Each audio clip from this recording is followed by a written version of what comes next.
à toutes et à tous dans ce magazine hebdomadaire de la MINUSCA. Voici les grands titres. La division des droits de l'homme de la MINUSCA a organisé une conférence débat au profit des étudiants de la faculté de droit de l'Institut NUTEC. C'était dans le cadre de la campagne des 16 jours d'activisme contre la violence basée sur le genre à l'égard des femmes et des filles.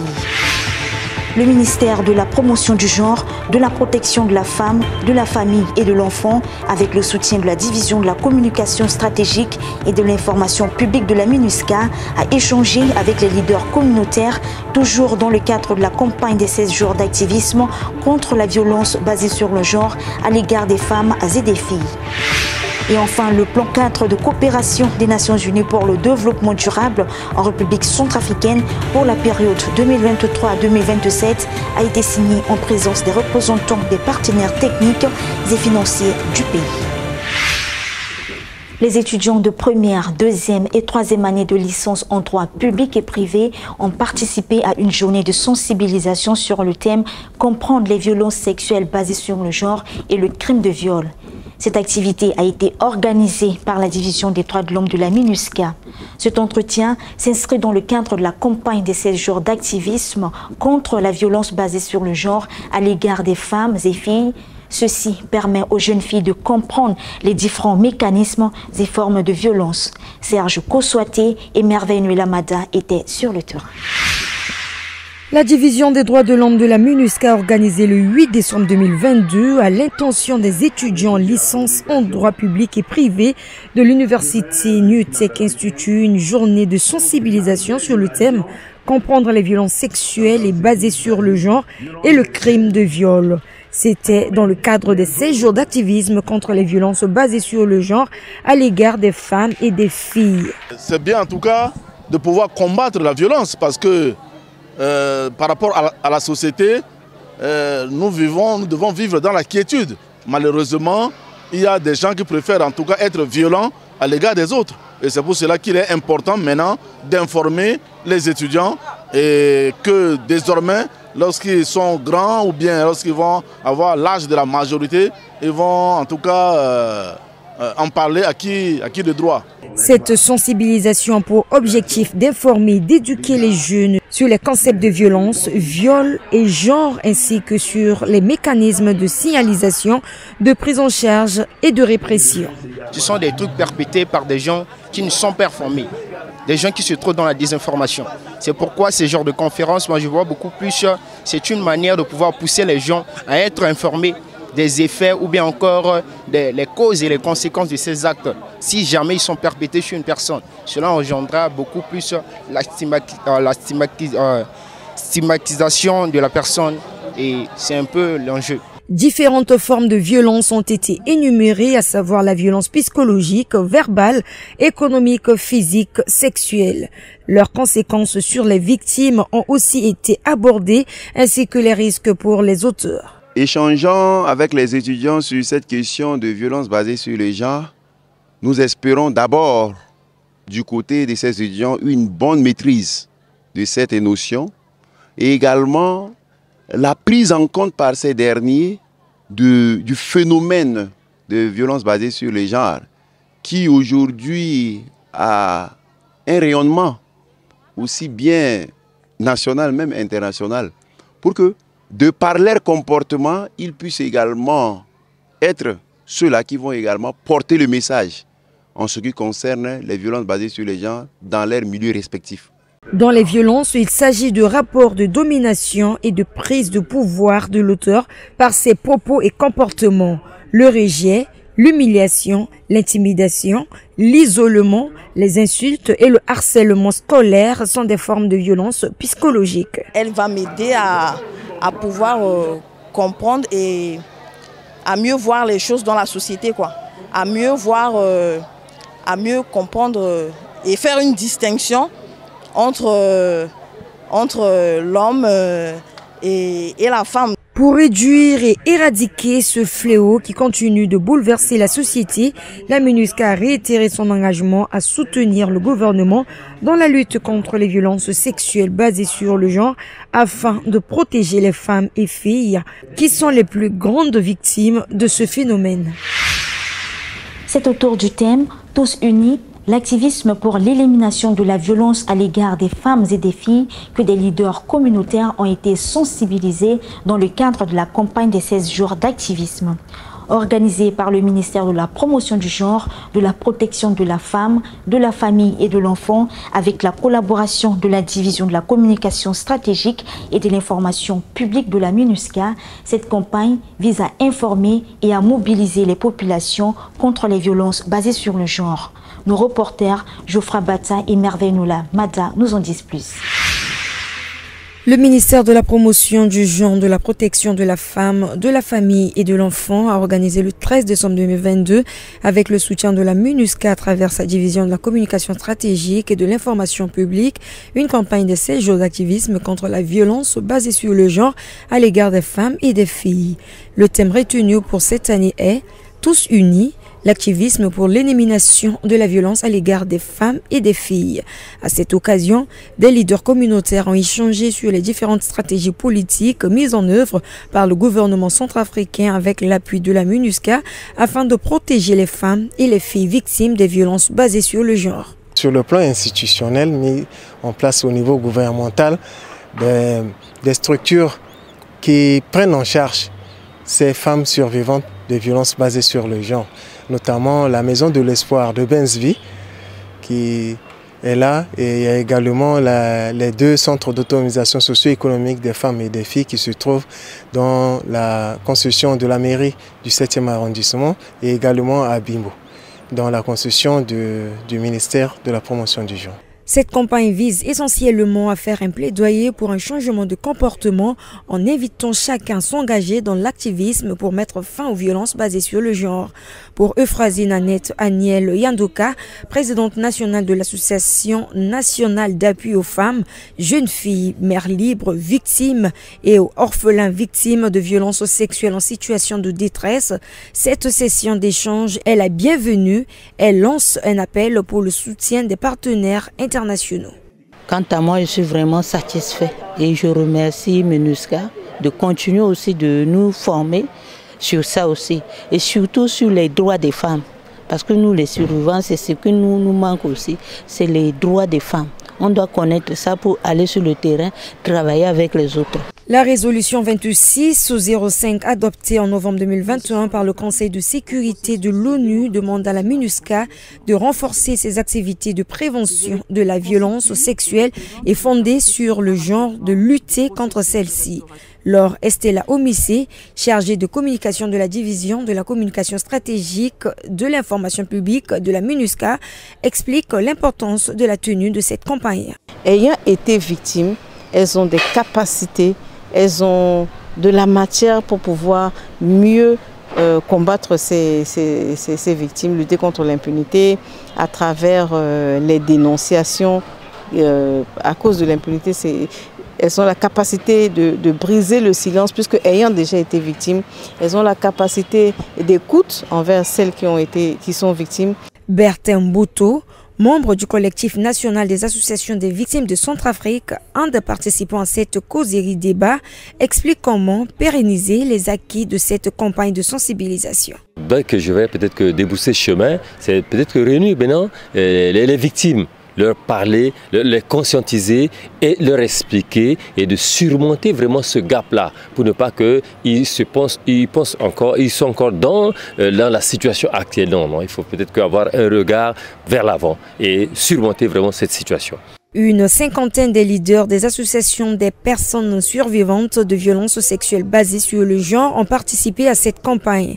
Rappelons que la campagne des 16 jours d'activisme a été lancée officiellement le 25 novembre 2021 à Bangui par le Premier ministre chef du gouvernement Félix Moloa en présence de chefs des institutions nationales et internationales. Des causeries éducatives avaient été organisées dans les 10 arrondissements de la ville de Bangui et dans différentes préfectures de pays. Cette série d'activités prend fin le 10 décembre 2022. Une autre série d'activités est prévue du 19 au 23 décembre 2022 par l'Association des maires pour la lutte contre les violences basées sur le genre. Organisées avec l'appui de la MINUSCA, ces séances ciblant les chefs de quartier, les leaders religieux et hommes tenus contribueraient à renforcer les capacités de ces derniers dans la lutte contre les violences basées sur le genre dans la communauté. Le plan cadre de coopération des Nations Unies pour le développement durable est le principal instrument qui permet au système des Nations Unies de planifier et de mener des activités de développement dans chaque pays. C'est à cet effet qu'un plan cadre a été signé avec le gouvernement de la République centrafricaine en présence des représentants des partenaires techniques et financiers du pays, dont la MINUSCA. Un reportage de Désiré Yangou et Henri Juvénal Kouérépédé. Le gouvernement de la République centrafricaine et le système des Nations Unies ont signé le 12 décembre 2022 à Bangui un plan cadre de coopération pour le développement durable 2023-2027. Ce document a été signé en présence des membres du gouvernement, des représentants des partenaires techniques et financiers de la MINUSCA, de la société civile, des institutions universitaires, des organisations confessionnelles, des institutions déconcentrées du secteur privé et des médias. Bakary Doumbia a indiqué que le processus ayant conduit à l'élaboration et à la finalisation du nouveau plan cadre de coopération a été participatif et inclusif. L'engagement de l'ensemble du système des Nations Unies est contenu dans le plan cadre de coopération pour les 5 prochaines années. Ce plan cadre dénommé UNSDCF 2023-2027 succédera au plan cadre des Nations Unies pour l'assistance au développement qui s'appelle UNDAF+, et qui arrive à terme au 31 décembre 2022. Ce plan cadre de coopération qui couvre la période 2023-2027 prend en compte les aspirations des populations à vivre dans la paix, la prospérité et le progrès. Il contribuera aussi à promouvoir les droits humains et à préserver le patrimoine naturel, garant d'une vie meilleure au profit des générations présentes et futures. Le plan cadre de coopération, qui est né de la réforme de 2019, a pour objectif de ne plus mettre les États dans une posture d'assistance continue, mais plutôt d'acteurs de leur propre développement à travers les outils qui sont mis à leur disposition. Je voudrais saluer ici la détermination de tous les acteurs à parachever le processus ayant conduit à ce document cadre qui servira non seulement de boussole pour les interventions des Nations Unies, mais aussi de mobilisation de ressources auprès des partenaires bilatéraux et multilatéraux.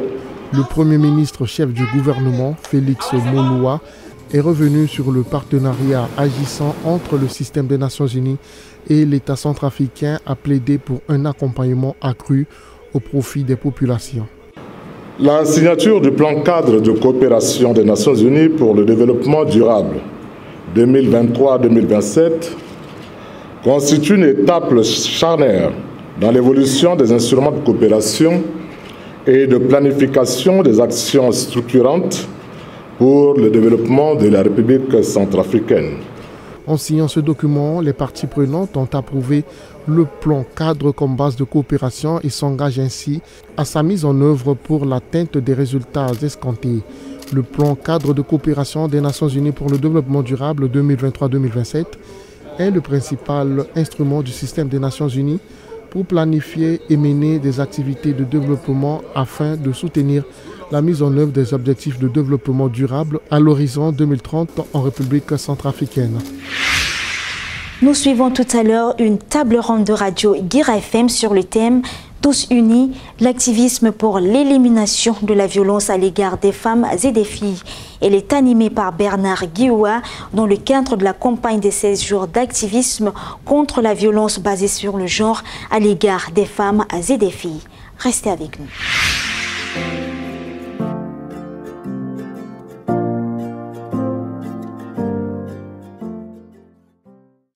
Population centrafricaine, le coronavirus est une réalité. Pour empêcher sa propagation, observez et respectez les mesures barrières. Lavez-vous fréquemment les mains avec de l'eau et du savon ou avec une solution hydroalcoolique. Évitez les embrassades et accolades, évitez de vous serrer les mains. Toussez ou éternez dans le pli de votre coude ou dans un mouchoir jetable. Jetez-le dans la poubelle et lavez-vous immédiatement les mains. Évitez de vous toucher les yeux, le nez ou la bouche. Respectez l'écart d'1 mètre de distance sociale. Si vous avez de la fièvre, vous toussez, vous avez un écoulement nasal ou sentez une gêne respiratoire, restez chez vous et contactez sans délai une structure de santé. Nous sommes de retour et merci d'être restés avec nous. Sans plus tarder, suivons ensemble cet entretien. Bienvenue dans cette table ronde, initialement prévue pour le 24, mais qui va se dérouler aujourd'hui, le mardi 6 décembre 2022. Et rappelons-le, cette table ronde a été initiée dans le cadre du lancement de la campagne des 16 jours d'activisme contre les violences, de lutte contre les violences faites aux femmes et aux filles. Aujourd'hui, nous savons que, à la faveur, si on peut s'exprimer ainsi, des crises militaro-politiques qui se sont déroulées dans notre pays, il y a eu un phénomène qui a vraiment pris beaucoup d'ampleur, celle de la violence faite contre les femmes et les filles. Et à cet effet, les Nations Unies, à travers le secrétariat général, a donc lancé ce programme donc, de 16 jours d'activisme où la République centrafricaine n'est pas loin donc, de ce principe, de ce programme. La première question va s'adresser à M. Salvatore Nkurunziza, qui est celle de savoir, M. Salvatore Nkurunziza, pourquoi est-ce que chaque année, on doit rééditer la campagne de, si vous voulez, de sensibilisation en faveur donc, de la lutte contre les violences faites aux femmes et aux filles. Merci pour cette question. Juste pour commencer, cette campagne s'inscrit dans le programme et l'agenda du secrétaire général des Nations Unies qui, autour des États membres, ils ont trouvé que la problématique des violences faites aux femmes est un problème de violation des droits humains.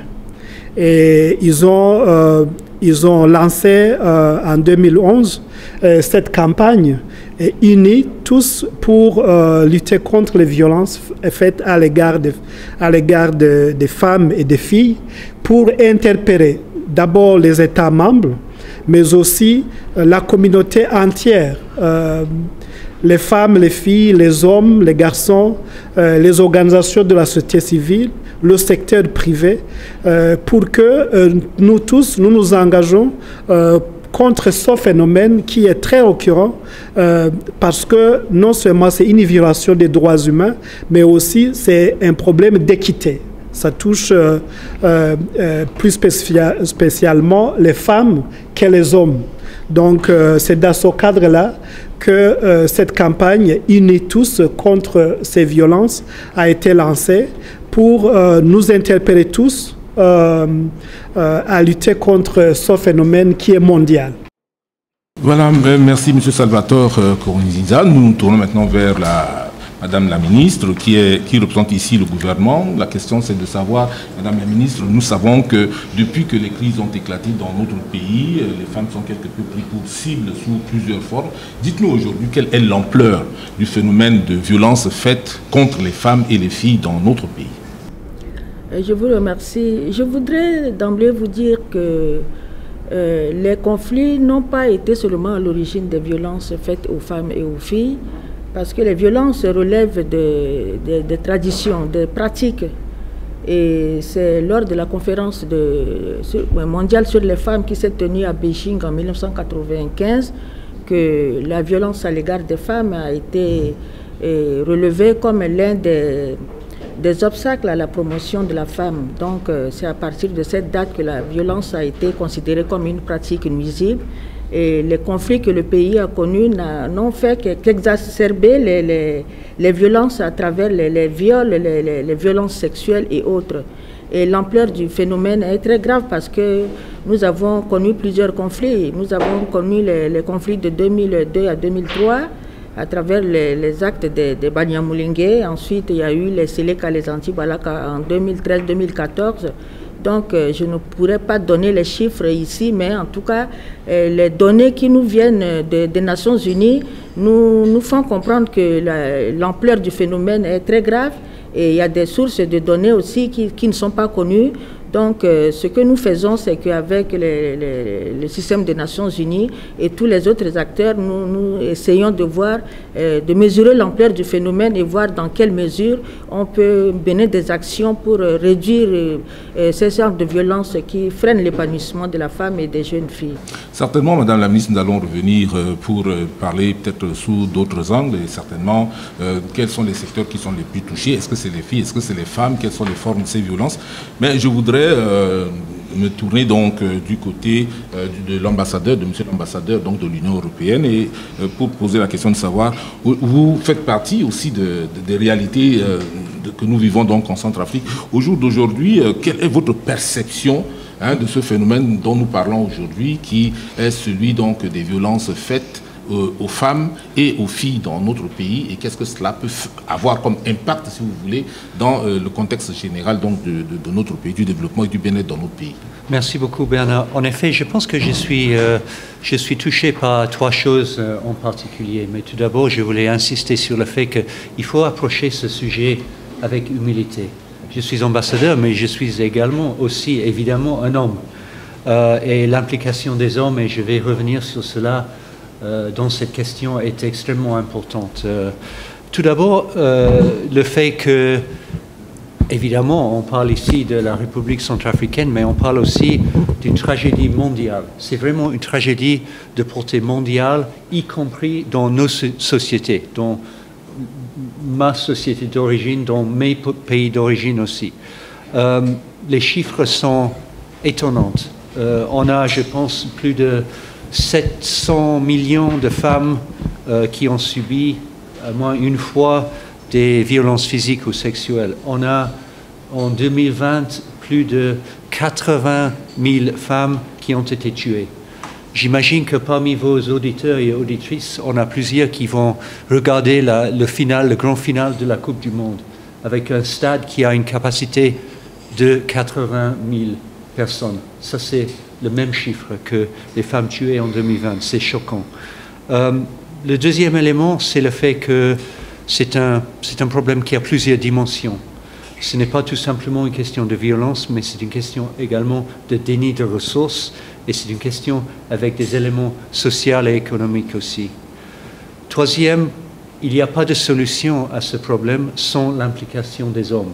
Et je veux vraiment insister pour des discussions honnêtes entre frères sur notre comportement et sur notre engagement à combattre ces violences.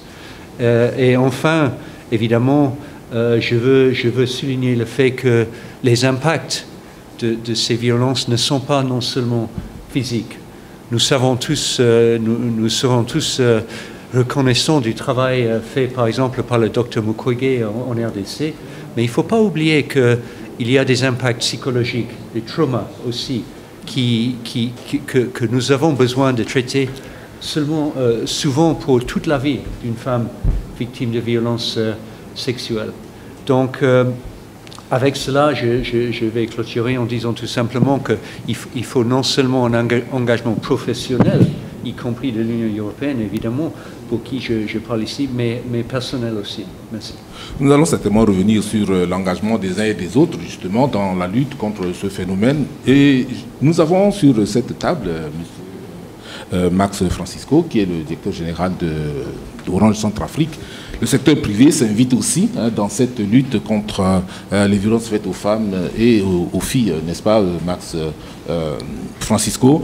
Quelle est la motivation que Orange Centrafrique, en tant qu'entreprise, en tant que société privée, a à pouvoir s'impliquer dans cette lutte ou à s'impliquer dans ces jours d'activisme contre les violences faites aux femmes et aux filles?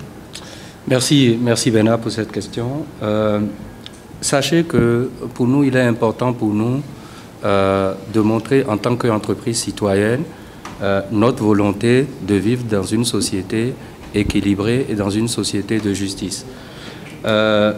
Nous pensons qu'il est important de parler de la violence faite aux femmes pour prévenir ce fléau qu'on connaît. Le fait d'en parler permet de sensibiliser tout le monde aux enjeux, à cet enjeu de la société. Parce que parfois, ceux qui la subissent la vivent comme un tabou et par manque d'informations, et par manque d'informations, et le fait d'en parler permet de leur faire prendre conscience des enjeux et d'être plus à l'aise pour se défendre.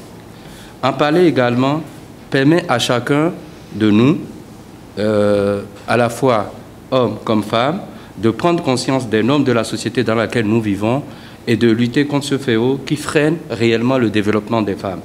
C'est pour cette raison que nous sommes associés à cette action d'ONU Femmes pour permettre à l'action, pour bien porter l'action et pour permettre à tout le monde, grâce aux moyens de communication qu'on a mis en place et grâce aux messages qu'on diffuse, de permettre à l'ensemble de la population, à la fois des personnes impliquées, mais des personnes, des autorités également, de les sensibiliser par rapport aux enjeux et par rapport à ce fléau que nous devons impérativement endiguer.